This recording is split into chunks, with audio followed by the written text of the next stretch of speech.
Hi, I'm William, and this is Foil Drive. In this episode, I'm going to get into the foils I use here on the Space Coast of Florida with the Foil Drive.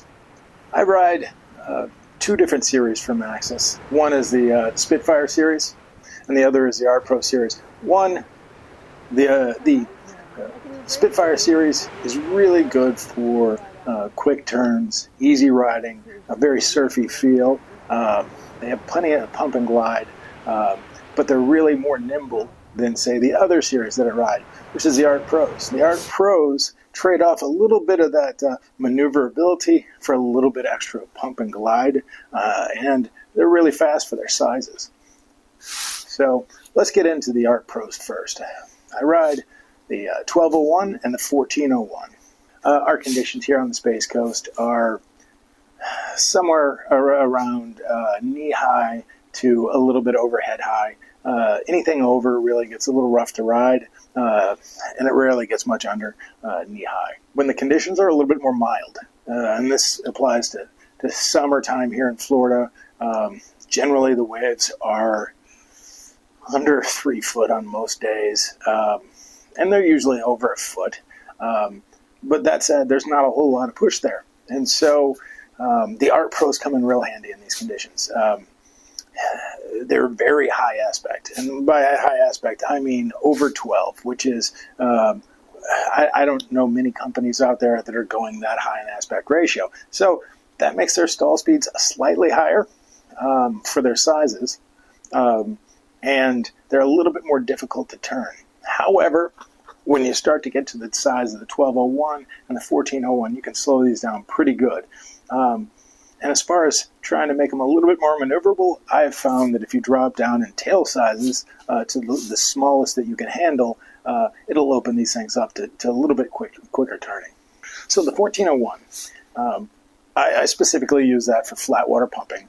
I use it almost exclusively with a 30-liter board because I can get the 30-liter board up very quickly with the 1401. And then when I'm up, there's a lot less swing weight to go pumping around. It's just really fun to ride that small of a board. I usually use it for thigh-high or smaller waves. And I really rely on the long and fast glides and the easy pumping of the 1401. And there's a few downsides. It's very easy to pump, especially when you have it really high up on the mast and with the foil really close to the surface of the water. When it drops down a little bit, with all that surface area, it can be a little bit more difficult than the 1201 to pump back up to height, but it's not difficult. It's just, if you're comparing the two, the 1401 is slightly harder. The other thing is, if you're riding a small board, and you're on a 1401, you got to be careful about how you fall because there's a lot of foil underneath you got clear of. So keep that in mind on the 1401. It's generally not a problem if you're aware of it, but it's something to be aware of. The Spitfires, I use these because, they are very easy to whip around. They're known for being surfy, meaning they carve very well. They're smooth and fun to ride. They're easier to ride, I think, than the Art Pros. So if you're a beginner, it might be safe to get a Spitfire over, say, anything from the Art Pro series. The shape just lends itself to easy navigation in choppy waters. It's perfect. The Spitfires are Florida foils. They handle, not perfect waves with no problem. And the design of the Spitfire is based on the Art Pros. So if you look at the Art Pros, the Spitfires are basically just Art Pros with the tips chopped off. So they're a little bit lower aspect and a little bit easier to turn. Back to the 1030. And the 1030 is the go-to foil. Like I said, I can use it with my 30-liter or my 40-liter, 44-liter without even thinking about it. I know I can get up on that foil, especially in the waves. It's easy to pump.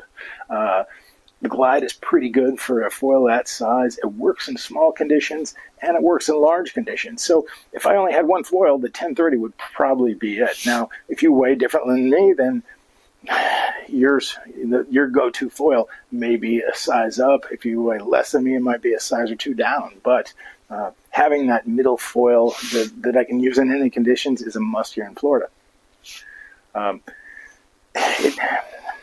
So as far as pumping goes with that foil, as long as you keep the foil near the surface of the water, it pumps very nicely, and it's hard to differentiate from some of the bigger foils when you're pumping it in that zone. However, if you let it drop out, then it feels a little bit more of an effort to continue pumping. So you'll notice if you drop too low very quickly on the 1030, whereas something like the 1401, you can pump just as easily almost with a foil pretty low in the water. But the 1030 will definitely let you know. If you get low, it'll climb back out very quickly. And as far as turns go, carves, you can throw this thing around in waist high to maybe chest high waves. It'll turn on a dime.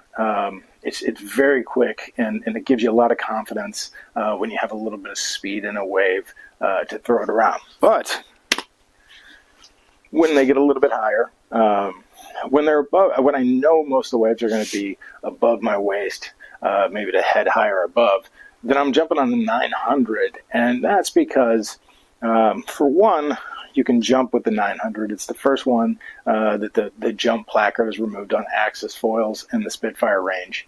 It really has snappy turns in larger waves, and I mean like a chest high or head high wave.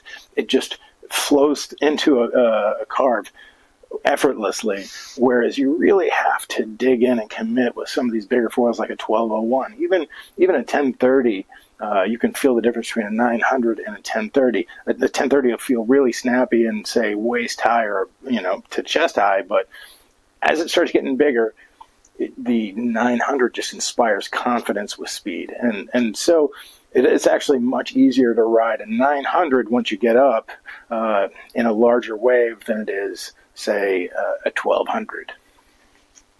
So it's fast and it's fun, but it takes a little bit of push to keep going. So I won't pull that one out unless the waves are getting bigger, and the waves don't really consistently stay that tall here in Florida very much. So most of the time I'm riding something that's head high.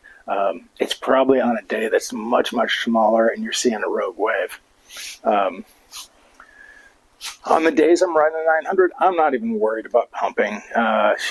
It's usually the swell is probably driven by the wind, and it's probably choppy on those days. So I just need a foil that's going to get up and get going and be easy to ride the waves in, and I'll use a throttle to get back out to the back. I'm not going to probably connect too many waves on a 900, though you can do it, and it's just the same as like a 1030. As long as you keep it high in the water, it still has a lot of pump and glide to it.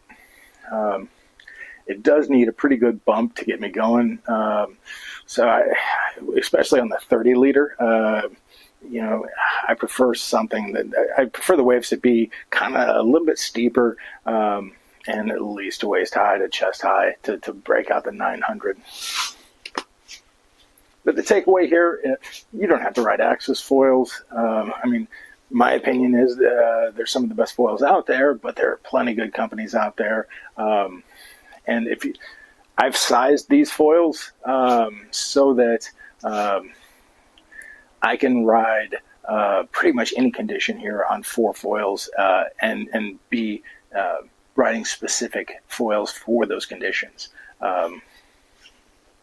So what do I look for? I look for flat water or say smaller waves. I'm going to look for something that's a large high aspect foil, whether it be a 1401 or whatever else. Something that's going to be easy pumping, so that'll give me more fun in conditions that most people aren't even riding in. So for the middle conditions, somewhere around waist high, I'm riding either a 1201 or a 1030. Either one of those is really good. So you can go for a really high aspect, roughly around 1,500 square centimeters, or maybe like the 1030, I think that's around 1100 square centimeters. Both relatively high aspect. Even the Spitfires are, you know, I would say at least medium aspect, but maybe even high aspect. I'd have to check the numbers on that. And then I have my smaller foils, and I have the 900 for those days where it's just, you know, flat out, you know, speed on bigger waves. And then when I say bigger waves, I mean Florida big, which is not very big. And then I have a 1001 and an 1100 that they rarely get used. The 1100, it's just too much crossover for my other foils, so it doesn't get used unless I'm really just wanting to ride something different. And the 1001, I really want something that's consistently chest high waves and not a whole lot of chop out there to feel comfortable on that foil. I'm still learning that one. It's got a relatively high stall speed as compared to some of the other foils that I ride, so I'm still learning on that one, but I think one day that might be one of my favorite foils. So it's best to have a small, fast foil if you're riding waves, and a big, high aspect ratio foil for if you're going to do flat water, and then something in between. So you could probably get away with 3 foils and still have a pretty full quiver. If you're newer, I would say some of the bigger Spitfires are probably the way to go instead of, say, the Art Pros. So like the 1100 Spitfire might be a good replacement for a 1201. And the 1180 might be a good replacement for a 1401. If you're a bigger rider, you're going to want some of these the foils to be on the bigger side. Don't let a 140-pound rider who's pro dictate exactly what you're riding out there, because you're not going to be riding the same way. So make sure you're riding for your skill level and your conditions. So to close out, there's many different ways you can shuffle your foils. You know, the point being is, look at the conditions you're riding most often, and first buy a foil that works best for those conditions, and then start to work out and buy foils specific to other conditions. If you buy a well-rounded foil like a 1030, for me, that is, for my weight, you could have one size fits all for most conditions and still have a good time with the Foil Drive. That's all I have for now. Until next time, I'm William, and this has been Foil Driven. Thanks.